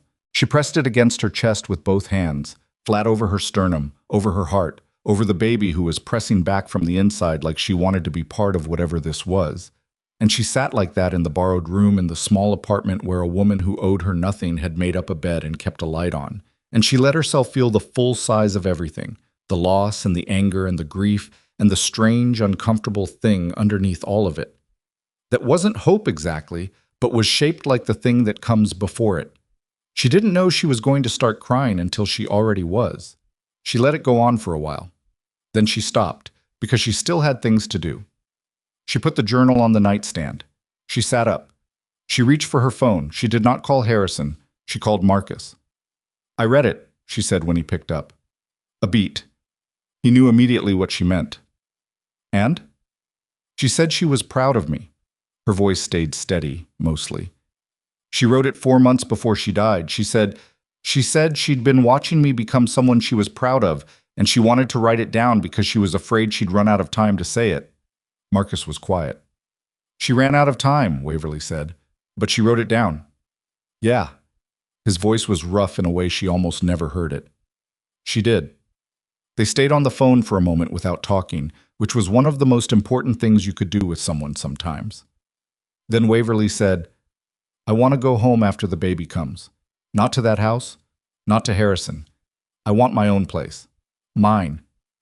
I know. I want a place that's ours. Mine and hers. Where nobody changed the codes to." "We'll find it," Marcus said. "We'll help you with the deposit. I'll pay you back." "You don't have to pay us back. I want to." "Then you will," he said. Simple, like it was already done. She ended the call. She lay back on the pillow. Through the window, the afternoon light was the specific gold of late Chicago summer, the kind that angles in and makes everything look warmer than it is. And for a moment, she let herself just be in it. Her daughter moved, a long, slow roll from left to right, and then a small, concentrated pressure just below Waverly's ribs that was either an elbow or a foot, impossible to know which, belonging to a person who was nearly ready for the world and entirely unaware of everything that had been spent to get her here. "I know," Waverly said to her, out loud, to the ceiling, to the afternoon light. "I know, we're almost there." She was. But almost is not the same as there. And in the offices where Harrison Beckett ran what remained of his empire, something else was already beginning to unravel. Something that had been unraveling for longer than he knew. Something that Genevieve Marquetti had been quietly and methodically pulling loose for 3 years, one thread at a time, and which was now, finally, coming apart in a way that could not be concealed. His head of security came to him at 6 o'clock with a single manila folder and set it on the desk without preamble and waited. Harrison opened it. He read the first page. He turned to the second. On the third page there was a transaction record. A payment routed through a subsidiary he barely used, to an entity he didn't recognize, for a sum significant enough to require explanation but small enough to escape routine review. The date was 8 months ago. He flipped back through the preceding pages and found 3 more like it, each smaller, each from a different routing point, each landing in the same final destination. He looked up at his head of security. "How long?" he said. "We're still building the picture, but what we have suggests at least 2 years. Harrison closed the folder. He sat for a moment with both hands flat on it, feeling the edges of it through his palms. He thought about Waverly standing outside the gate in the rain. He thought about the journal. He thought about the photograph of the attorney's building that someone in his orbit had sent without his knowledge to his pregnant wife at midnight because they thought they were helping. He thought about who had the most to gain from all of it. "Find her," he said. His head of security nodded once and left. Harrison sat alone in his office with the folder under his hands and looked at the wall where there used to be a photograph of the two of them, from the first year, before everything, and where now there was nothing, just a small square of slightly less faded paint, the ghost of a frame he'd taken down months ago without noticing when or why. He sat with that for a long time. Then he picked up the phone and made a call that could not be undone. And across the city, in an apartment that was not hers, in a room she'd borrowed from someone else's life, Waverly Tate pressed her hands against the living movement of her daughter, and did not know yet that the man she'd married was beginning, slowly, imperfectly, too late and not too late at all, to finally look at what he'd done with his eyes fully open. What she knew was simpler and more immediate and more important than any of that. She knew the contractions that woke her at 2 in the morning were not stress contractions. She knew the difference. She reached for her phone. The contractions were 7 minutes apart by the time Waverly got Marcus on the phone. She was sitting on the edge of Patrice's bed with her feet flat on the floor and one hand pressed against the side of her abdomen where the tightening was worst. And she was breathing through it the way she'd told patients to breathe. Not because it stopped the pain, but because it gave the body something organized to do while the pain moved through it. 7 minutes, she said when Marcus picked up. It started about 40 minutes ago. I timed 3 of them before I called. She heard him already moving. I'm getting dressed. Don't stand up until I'm there. Marcus, I'm a nurse. I know how to... Don't stand up until I'm there. She didn't argue. She sat on the edge of the bed and breathed and looked at the journal on the nightstand and thought about her mother's 4 lines, which she had read and which she would carry for the rest of her life, and which she was not going to think about right now because right now she needed to stay in her body and let her body do the thing it had been preparing to do for 32 weeks. Patrice appeared in the doorway in her robe, alert the way people get when they've spent enough years in proximity to emergency. She didn't ask. She looked at Waverly's face and said, I'll get your bag. It's under the bed. I know where it is. She'd been the one to organize it 2 weeks ago, quietly and without being asked, the way she did most things. Marcus was there in 11 minutes. He came through the door without knocking. Patrice had left it unlocked, and went directly to Waverly and crouched in front of her and looked at her face with the specific assessment of someone checking not for what she was saying, but for what she wasn't. How bad? Manageable. Coming regularly. Okay. He stood and took the bag from Patrice. Let's go. Elijah was already outside with the car running. She hadn't known he was coming, but of course he was coming. She got into the back seat and Patrice got in beside her, and Marcus took the front and Elijah drove with the focused quiet of someone who had decided the only variable he could control right now was speed and smoothness, and he was going to control both. She had a contraction in the car that was longer than the previous ones, and she gripped the door handle and breathed through it, and when it passed she looked at Patrice, who was looking back at her with the steadiness of someone who had seen hard things and was not frightened by them. You're doing well, Patrice said. I haven't done anything yet. You've been doing things for months, Patrice said. This part is almost easy by comparison. Waverly looked at her. That's not true. No, Patrice agreed. It isn't, but I wanted to say something. Despite everything, Waverly almost laughed. Mercy General received her at 2:47 in the morning.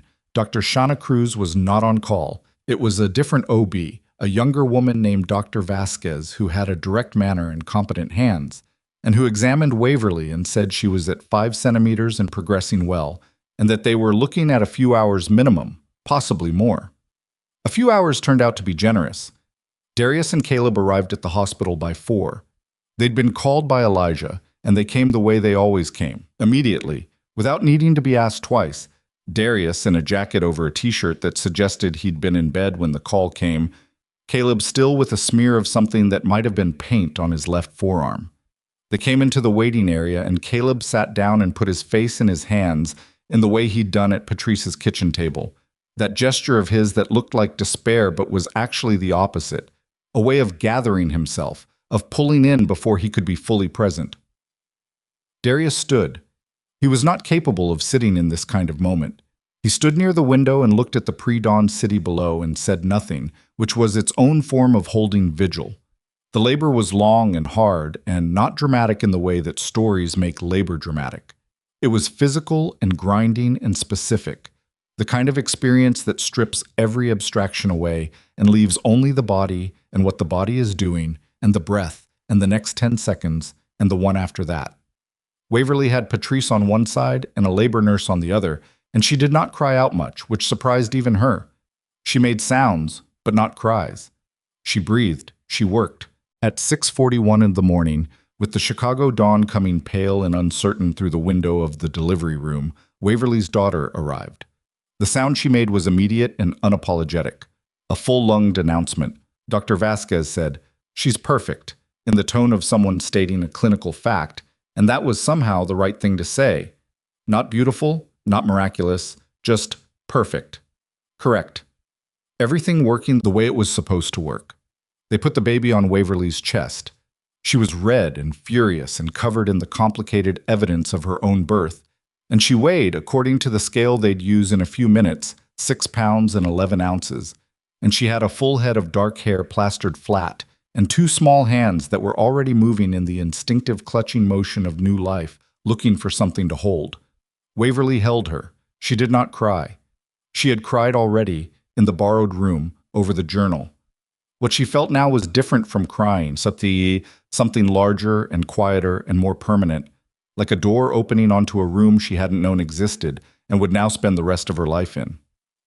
"Hi," she said, to her daughter, quietly, like they were continuing a conversation they'd been having for months, which, in a way, they were.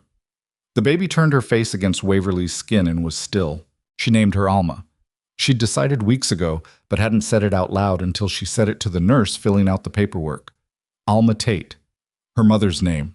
Not Beckett. Tate. The nurse wrote it down without comment, which was exactly right. When Marcus came in, they let him in first, then Patrice, and then Darius and Caleb crowded in the doorway together because the room wasn't built for all of them. He looked at the baby in Waverly's arms, and his face did something that she'd only seen it do twice before in her life. At their mother's funeral, and at the moment he'd first told her about their father leaving, when she was 5 and Marcus was 9, and he'd sat beside her on the porch and tried to explain something that couldn't be explained to a 5-year-old or anyone else. He came to the side of the bed. He looked at Alma. He looked at Waverly. "Alma," Waverly told him. He nodded. His jaw was very tight. "You can say it," she said. "I'm not going to cry in a hospital," he said. "Marcus." He pressed his lips together. He blinked twice. "Alma," he said, and his voice went rough on the second syllable, and he stopped and looked at the ceiling for a moment. Caleb made no such attempt at containment. He was crying before he fully entered the room, and he didn't pretend otherwise, just came in with his eyes wet and his face open and said, "She looks like Mom." "She does a little," Waverly said. "She really does." He stood at the foot of the bed and looked at Alma with the expression of someone encountering a thing that has made the world newly sensible. "Hi, little one." Alma, unimpressed by the audience, slept. Darius came last. He came to the bedside and looked at the baby for a long time without speaking, and Waverly let him look because she understood that this was how he processed things. Not by speaking first, but by absorbing the reality of something until it settled into a form he could hold. Finally, he said, "She's going to know how to fight." "She's 6 hours old," Waverly said. "She's a Tate," he said. "She'll learn." Harrison came at noon. Waverly had asked Renata to let his office know, which felt strange, notifying a man through his attorney that his daughter had been born. But it was the correct distance, and she was committed to correct distance. She'd been awake since the birth, running on something that wasn't sleep but was adjacent to it, the specific aliveness of having done something enormous and still being in the room where it happened. The brothers were all in the waiting area when he arrived. She knew this would happen. She'd asked them to stay there. Not to leave, but to stay there and let him come in alone. There had been objections. Darius's objection had been mostly communicated through the angle of his jaw. Caleb's had been more verbal and shorter in duration. Marcus had asked her once whether she was sure and then accepted her answer. Harrison came to the doorway of the room alone. He looked at her first. Not at the baby, at her. And she could see him taking inventory the way she'd seen him take inventory of things that mattered. The tiredness in her face, the set of her shoulders, the fact that she was holding Alma with the ease of someone who had already done considerable work of becoming a mother in the hours since morning. She nodded once. "Come in." He came in. He was not wearing a suit. This registered because she had almost never seen Harrison Beckett in anything other than a suit when leaving his house for any purpose. He was in dark slacks and a gray sweater, and he looked like a man who had gotten dressed without performing it, which was its own kind of information. He stopped a few feet from the bed. "She's here," Waverly said. Not welcoming, not cold, just factual. "Yeah." His voice was quiet. "She's here." He looked at Alma. And whatever Harrison Beckett had become over the years they'd been married, whatever combination of ambition and fear and misplaced loyalty and pride had turned him into the man who had looked at an unborn child and said complicated timing. None of it was visible in his face right now. What was visible was simpler and more devastating than any of it. He was looking at his daughter the way you look at something you almost let yourself lose and still might. "What's her name?" he asked. "Alma." He went very still. He knew whose name that was. "Waverly." "It's what I wanted," she said, gently but without room in it. "Her name is Alma Tate." He nodded. A slow, deliberate nod that was accepting something, not just acknowledging it. "Can I—" He stopped. He started again. Can I hold her? She looked at him for a moment. She looked at his hands, which she had known for 3 years and which were the same hands and also were not. And she thought about her mother's 4 lines at the end of the journal, which she was not going to tell him about because they were not for him. They were hers.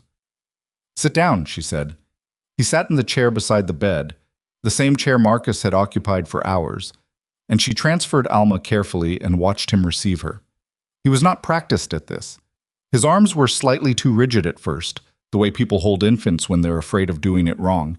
And then some instinct older than any of his decisions adjusted his posture and he settled into it, and Alma, entirely indifferent to the complexity of the situation she'd been born into, made a small sound and resettled against him and went still. Harrison looked down at her. He sat there looking at his daughter, and Waverly sat in the raised bed and watched him, and neither of them said anything for a while, which was the most honest thing they had managed in the last year of their marriage. Then he said, without looking up, I need to tell you something about Genevieve. You don't have to do this right now. I need to. He kept his eyes on Alma. My people, my security, they found financial movements over the past 2 years. She was taking from the business. Small amounts, routed carefully. And the decisions she was making, the people she was dismissing, the way she restructured the personal accounts. He stopped, took a breath. It wasn't just ambition. She was systematically positioning herself to have control if something happened to me. She had documents prepared, proxies, power of attorney structures that I never signed but that were in process. Waverly looked at him. She was building a case that you were unstable, he said. I found this out. My people found it out, going back through things. The prenatal appointment changes. That wasn't a clerical error on the clinic's side. She changed your emergency contact designation through a medical management service that my company had access to for insurance purposes. She used my company's access to alter your medical records. The room was very quiet. Harrison, Waverly said. Her voice was not raised. It was specific. She changed my medical records. She had access through... She changed my medical records. Not louder, just more exact. He looked up from Alma for the first time. He met her eyes, and he did not look away from what he found there, which said something about where he was right now, because 6 months ago he had been a man practiced at not looking directly at things. Yes. And you didn't know. I didn't know. A pause. I should have known. I gave her access I didn't track, and I trusted her management of things I should have managed myself, and he stopped. There's no way to finish that sentence that makes it better. No, she agreed. There isn't. He looked back at Alma. She's been removed from everything. All accounts, all access, everything. My attorneys are building a case. She may face criminal charges for the financial fraud. The medical record alteration is being referred to the state. Good. Waverly said it simply, without satisfaction, which surprised her a little. She'd expected to feel something more. What she felt instead was tired in a way that was not about sleep. I don't want to know about her anymore. Whatever happens to her happens. I don't want to carry that. Okay. I want to talk about Alma. He looked up again. Okay. The agreement we signed covers the structure. What I want to talk about is the reality of it. She kept her voice even. She's going to know you. I'm not going to prevent that. I'm not going to speak badly of you to her. But what that costs you, what you have to do to earn being a presence in her life that's worth having, that is entirely up to you. I can't do that part. I know. I need you to actually know it, not agree with it right now in this room because it sounds right, and you're holding your daughter for the first time. I need you to understand that she is going to grow up, and she is going to be a person who figures out exactly who people are, because that's what children do. And if you show up halfway and then pull back, she will know. And she will carry that. His jaw moved. I know. Then we don't need to talk about it again. I'll hold you to it through what you do, not what you say. He nodded. He looked at Alma.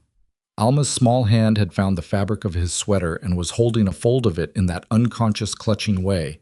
And he looked at that small hand holding his sweater, and something moved through his face that had no name and didn't need one. Waverly. His voice was different, quieter, rougher, stripped down to something she hadn't heard from him in longer than she could accurately remember. I'm sorry. Not for the legal record. Not because it's the right thing to say here. He paused. I'm sorry because I had something that was real and I let it. I didn't protect it. I protected everything else, and I let the only thing that actually mattered become something I had to be reminded mattered, and by the time I remembered, you were already standing in the rain. She looked at him for a long moment. At the man behind all of it, the empire and the fear and the pride and the specific blindness that had let someone else dismantle his family while he was busy maintaining his image of it. I know you are, she said finally. Not, it's okay. Not, I forgive you. Just, I know. That was all she had right now.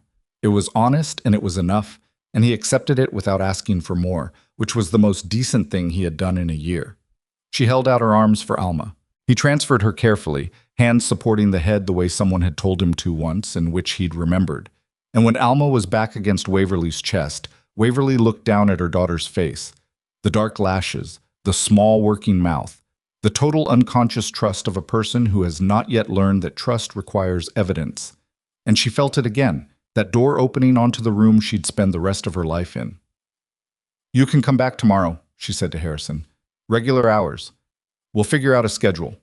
He stood from the chair. He straightened his sweater where Alma had wrinkled it. He looked at the two of them with the specific expression of a man who understands he is on the outside of something looking in, and that getting to the inside of it, if that was ever possible, was going to require a quality of patience he was not sure he had yet, but was going to have to develop. Tomorrow, he said. Tomorrow. He left. Patrice came in 10 minutes later and sat in the chair Harrison had vacated and looked at Alma with the kind of attention that people who love children give them. Total, patient, unhurried. He behaved himself, she said. He did. Patrice tilted her head slightly. That's something. It's a start, Waverly said. I don't know what it starts. No one ever does. Patrice reached out and adjusted the blanket around Alma with the small, competent gesture of someone who has spent time around infants, a tiny repositioning that served no real purpose except to express care. What do you need right now, practically? Waverly thought about it. Actually thought about it rather than saying the automatic fine. I need to sleep. I need someone to hold her while I sleep. I'll hold her, Patrice said. Like it was no more complex than that. Like it was just the next thing. You've done enough. Waverly. Patrice looked at her directly, the way she rarely did. She was a woman who expressed most things sidelong, through action rather than statement. Let me hold the baby while you sleep. Waverly looked at her. At this woman who had packed her things at another woman's instruction and had felt the shame of it, and had then stood on the other side of the gate and brought her an umbrella when the world wasn't watching. Who had made up a pull-out sofa and given up her bedroom and answered the phone every time. Thank you, Waverly said. For all of it, not just today. Patrice looked at her for a moment. Then she looked away, which was Patrice's version of being moved. Don't thank me. Just let me hold the baby. Waverly transferred Alma. Alma accepted the new arms without opinion. Waverly lay back against the pillow and closed her eyes and listened to the sounds of the hospital, which were her sounds. The one she'd worked inside for 5 years. The particular rhythm of a place that deals in the hardest and most ordinary facts of being human. And she felt herself begin to go under in the specific way of extreme exhaustion. Not the slow drift of normal sleep, but the immediate drop of a body that has done everything it had to do and is now collecting payment. She was almost gone when she heard Patrice's voice, very low, directed not at her, but at Alma. You picked a good mother, Patrice was saying. You don't know that yet, but you will. 3 weeks later, Waverly moved into her own apartment. It was on the 3rd floor of a building in Hyde Park, 2 bedrooms, with windows that faced east and got the morning light before anything else. The floors were the kind of wood that had been there long enough to have character, soft in places, marked by years of previous living. The kitchen was smaller than she would have liked, and the bathroom had an ancient showerhead that she'd already ordered a replacement for. It was hers. Caleb painted the 2nd bedroom. He came on a Saturday with drop cloths and his own brushes and refused to say what he was going to do with the walls until he did it, which turned out to be a pale, warm yellow that was exactly the color that room needed and which Waverly stood in the doorway looking at for a long time without speaking. Too much? Caleb said behind her. No, she said. It's right. He was already setting up the roller for the trim. Marcus put together the crib. He did it from the instructions with methodical thoroughness, cross-checking each step twice. The kind of approach that might have been frustrating in another context, but in this one was exactly what she wanted. Something built correctly. Something that would hold. Darius brought groceries. An impractical amount of groceries. He'd clearly overbought, which was not something Darius Tate did by accident.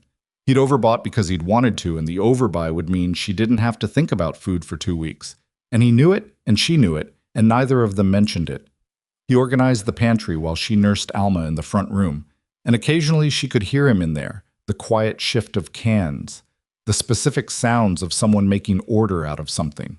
Elijah came last and spent 2 hours doing things to her Wi-Fi and her door locks and her phone settings that she didn't fully understand and didn't ask about, because Elijah's way of saying, "I want you to be safe," was technical and complete and more valuable than any words he might have used instead. By evening, the apartment held all of them, 5 adults and 1 infant who slept through most of it. And there was food on the table that Darius had insisted on cooking, which was better than anyone expected because Darius had strong opinions about chicken and had kept them mostly hidden until now. They ate around the small table that Waverly had bought secondhand, chairs that didn't match, bowls that didn't match, and nobody cared. Alma slept in the new crib in the yellow room. Waverly sat at the head of the table, her table, in her apartment, and looked at her brothers, at Patrice, who had come because she'd been invited and had brought dessert without being asked, and she felt something she hadn't felt in long enough that she'd stopped noticing its absence. Level. She felt level. Not happy in the uncomplicated way. The last year had added weight to her that wasn't going anywhere, had left marks that would be part of her from now on. But level. Her feet were on something solid. After the dishes were done and the others had started finding their coats, Marcus came and stood beside her at the kitchen window, and they looked out at the city together. "Mom would have liked this apartment," he said. "I thought the same thing when I walked in." "The light." "The light," she agreed. Their mother had cared about light. She'd moved furniture around entire rooms in pursuit of it. They stood there for a moment. "Are you going to be okay?" he asked. The real version of the question, not "are you fine," but "are you going to be okay?" which is bigger and longer and harder to answer. She thought about it honestly. "I think so," she said. "Not right away, but I think so." "That's enough." "It's enough for now," she said. He put his arm around her shoulder briefly, the way older brothers do. Not tender exactly, more like placement, like saying you are here and I know where you are. And then he let go and went to say goodbye to Patrice. Harrison came to the apartment for the first time on a Tuesday. He had called first. He'd asked, not told. He'd been doing that, the asking, consistently enough over 3 weeks that she'd begun to trust the pattern, which was different from trusting him, but was a start. He sat in the chair by the east window, and she put Alma in his arms, and he held her with less rigidity than the first time. He was learning. That was what she saw. Not a man who had arrived somewhere, but a man who was learning, which is a different and more honest thing. He stayed an hour. He fed Alma when she needed feeding, following Waverly's instructions carefully. He changed a diaper badly, and then better on the second attempt. He did not talk about the business. He did not talk about Genevieve or the legal proceedings or any of the machinery of the life he'd built.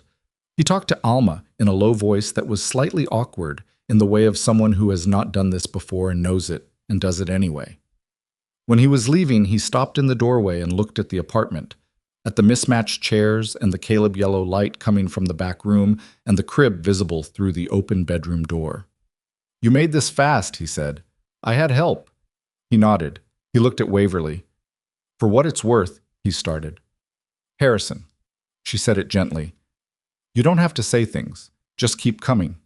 He closed his mouth. He nodded again, a different kind of nod this time. Then he left. She stood in the doorway of her own apartment and watched the hallway after he was gone and thought about the version of herself who had stood outside a gate in the rain, 8 months pregnant, with a security card that didn't work and a husband eating dinner inside with another woman. She thought about that woman, how exhausted she'd been, how much she'd been carrying, how she'd stood in the mist and told herself it was going to be all right because the alternative was too large to look at directly. She had not known then that it would be all right. She knew now that all right was not a destination, but a practice. Something you built daily out of the available materials, which were never perfect and were always enough if you were willing to work with what you had. She went to the yellow room. Alma was awake, which was recent. She was discovering wakefulness, the specific alert state of an infant newly interested in the world above her face. She was looking at the ceiling with the concentrated expression of someone trying to understand something very large. Waverly leaned over the crib. Alma's eyes found her immediately, with the unerring recognition that never stopped being astonishing. "Hi," Waverly said. Alma's hands moved. Her mouth moved.